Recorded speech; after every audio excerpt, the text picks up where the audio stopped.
Kisah sukses peternak jangkrik di Musirawas, awalnya untuk sendiri, kini bisa kirim ke luar daerah. Sikap Rene warga Dusun 2 Desa D Tegalrejo, Kecamatan Tugu Mulyo, Kabupaten Musirawas sukses budidayakan jangkrik. Bahkan, dari usahanya tersebut, pria yang kesehariannya sebagai seorang guru mampu menghasilkan omset hingga jutaan rupiah untuk sekali panen.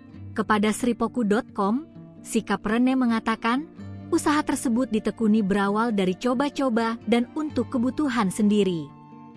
Namun, kini dia mampu mengirim hingga ke luar daerah. Ia menceritakan, usaha itu ditekuni bermula saat dirinya tinggal bersama kakaknya di sebuah pondok pesantren di wilayah Kecamatan Muara Kelingi, Musirawas, di mana yang kebetulan kakaknya tersebut merupakan pembudidaya burung murai batu. Dia kemudian diminta sang kakak untuk mencari jangkrik untuk dijadikan sebagai pakan burung. Dikatakannya, namun saat itu dia kesulitan untuk mencari jangkrik. Hingga akhirnya sang kakak memintanya untuk ternak sendiri. Menurutnya, ternak jangkrik tidak membutuhkan modal yang besar dan perawatannya pun cukup mudah.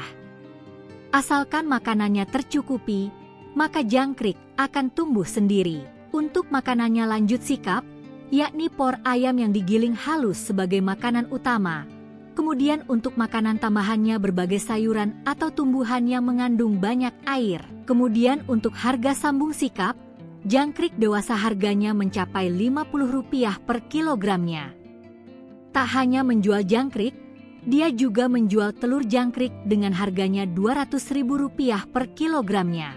Lebih lanjut dijelaskan sikap, bahwa jangkrik ini siap panen di usia 25 hari dan akan mati di usia 40 hari setelah bertelur. Begitulah siklus kehidupan jangkrik. Kemudian disinggung soal omset ataupun keuntungan dari usaha budidaya jangkrik. Meski tak menyebutkan secara gamblang, namun sikap M mengaku cukup untuk memenuhi kebutuhan sehari-hari.